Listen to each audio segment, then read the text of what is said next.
بسم اللہ الرحمن الرحیم۔ ذکر شیطانی حملوں سے بچانے کا محفوظ قلعہ ہے۔ اذکار ایک طرح کی زرہ ہے، یعنی صبح شام کے اذکار زرہ کے قائم مقام، زرہ کہتے ہیں جو دشمن کے وار سے بچاتی۔ ابن قیم کہتے ہیں جیسے جیسے اس کی موٹائی زیادہ ہوگی ویسے ویسے اس کو پہننے والا متاثر نہیں ہوگا، بلکہ اس زرہ کی طاقت یہاں تک پہنچ جائے گی کہ تیر چلانے والے کو خود ہی واپس جا کے لگے گا۔ جیسے بال باؤنس ہوتا ہے نا، تو وہ جو تیر جائے گا اس میں تو واپس اسی کو آ کے لگے گا جس نے پھینکا، وہ بندہ محفوظ رہے گا۔ ابن عثیمین کہتے ہیں صبح شام کے اذکار حفاظت میں یاجوج ماجوج کی دیوار سے بھی زیادہ مضبوط ہے، بشرطے کہ کہنے والا ان کو شعور سے پڑھے۔ ہم بعض اوقات آٹو پہ آ جاتے ہیں، بس وہ ادھر ادھر کام کر رہے ہوتے ہیں اور زبان چل رہی ہوتی ہے، تو اگر شعور سے پڑھیں گے تو انشاءاللہ بہت زیادہ حفاظت کا ذریعہ بنیں گے۔ پھر اذکار میں کوتاہی کی وجہ سے شیطانی حملے ہوتے ہیں۔ مثلاً آپ نے فرمایا کہ جو شخص 3 بار یہ دعا پڑھے، بسم اللہ الذی لا یضر مع اسمہ شیء فی الارض ولا فی السماء وهو السمیع العلیم، اسے صبح کے وقت پڑھے تو شام تک، اور شام کے وقت پڑھے تو صبح تک کوئی ناگہانی مصیبت نہیں پہنچے گی، کوئی اچانک آنے والی آفت اس پر نہیں آئے گی جو یہ دعا پڑھے۔ لیکن کیا ہوتا ہے، شیطان بلوا دیتا ہے، کوتاہی کرتے ہیں، اور نتیجہ کیا ہوتا ہے کہ پھر پڑھنے سے رہ جاتا ہے۔ چوٹ لگے تو یاد آتا، اوہ آج تو میں نے یہ دعا ہی نہیں پڑھی۔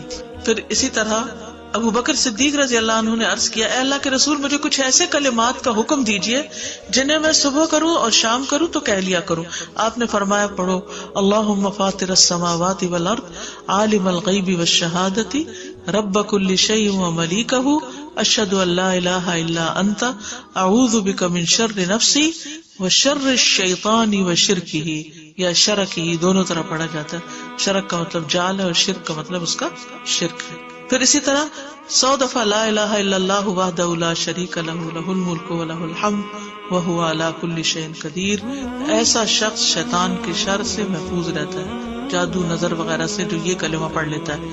اگر آپ کو مثلاً کسی کو جن کا دورہ پڑا اور آپ کو رقیہ آتا ہے تو ایسے ہی اٹھ کے نہ کرنا شروع کر دیں اس کو، پہلے اپنے اوپر کچھ پڑھیں، اپنے آپ کو حصار میں لائیں، اپنی، یعنی وہ آپ دیکھیں نا کہ آپ دشمن کے مقابلے پہ چلے اور آپ نے زرہ پہنی ہی نہیں۔ ابھی ریسنٹلی مجھے کہیں کا پتا چلا کہ کہیں کچھ لوگ اکٹھے رہتے تھے تو رات کے وقت کسی ایک کو جن پڑ گیا، تو جو 2 اور لوگ تھے وہاں، انہوں نے کہا کہ ہم اس کے اوپر دم کرتے ہیں۔ وہ کرنے لگے، ان کو بھی پڑ گیا۔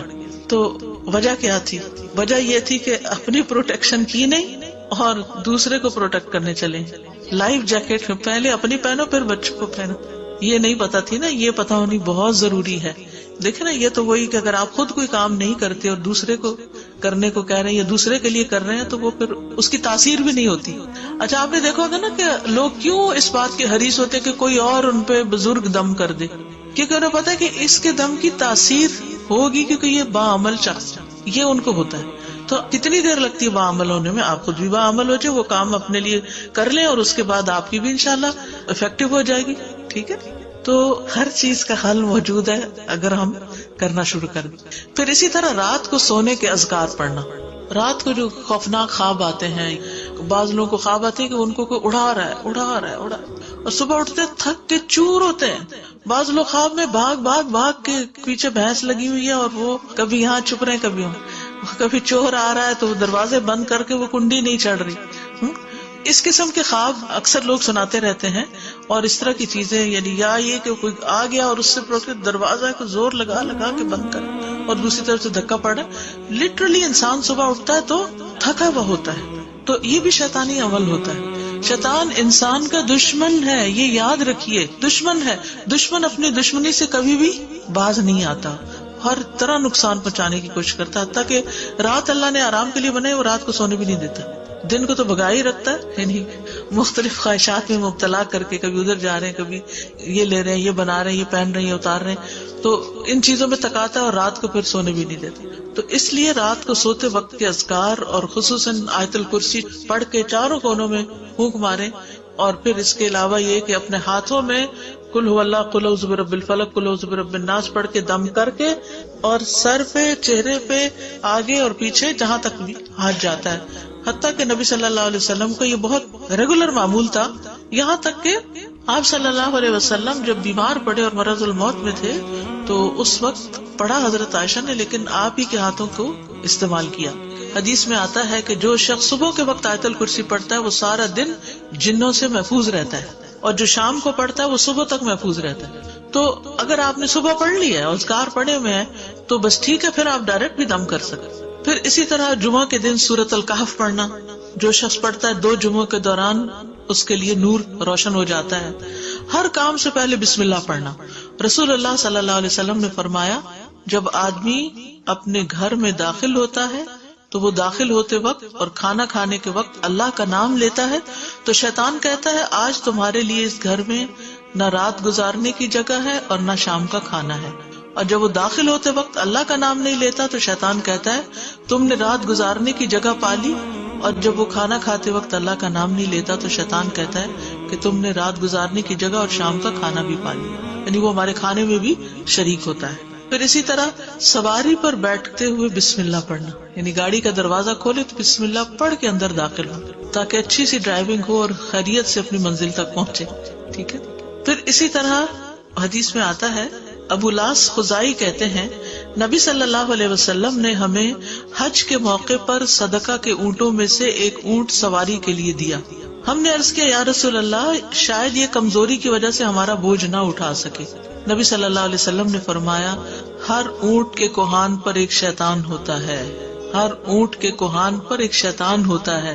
جب تم اس پر سوار ہونے لگو تو اللہ کا نام لے کر سوار ہو جیسا کہ تمہیں حکم دیا گیا ہے، پھر اسے اپنے قابو میں کر لو، اللہ تعالیٰ اسے سواری کے قابل بنا دے گا، یعنی اس کا شر دور ہو جائے گا.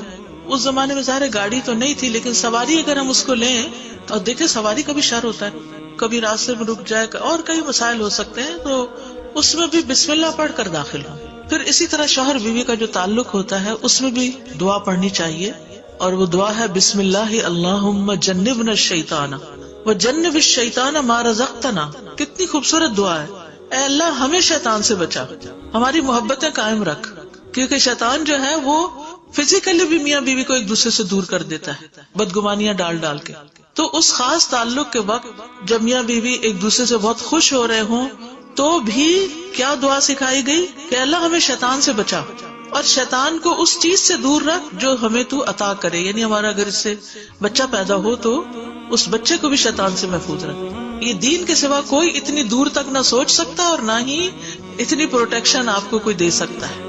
تو حدیث میں آتا ہے یہ دعا پڑھنے کے بعد میاں بیوی کو جو اولاد ملے گی اسے شیطان نقصان نہیں پہنچا سکتا. تب آپ دیکھیں انسان کی حفاظت تو پیدائش سے پہلے شروع ہو جاتی ہے. تو یہ بھی بہت ضروری ہے. لیکن عموماً لوگ ٹوائلٹ جاتے ہوئے ہم بستری سے پہلے دعائیں پڑھنا بھول جاتے ہیں، یا پھر یہ کہ یاد ہی نہیں ہوتی، یا اس کا اہتمام ہی نہیں کرتے، یا پتہ ہی نہیں، معلوم ہی نہیں. ہم شادی کی تیاریاں مہینوں کرتے ہیں، جان مال کھپاتے ہیں اس پر، لیکن یہ علم نہیں دیتے بچوں کو شادی سے پہلے کہ جو ان کے لیے پروٹیکشن کا باعث ہو. اب ان کے پاس سب کچھ ہوتا ہے، گھر بھی ہوتا ہے، گاڑی بھی ہوتی ہے، سب کچھ ہوتا ہے، لیکن سکون نہیں ہوتا. تو کسی اور کا قصور نہیں، اپنا ہی قصور ہے کہ اللہ سے مدد نہیں مانگی.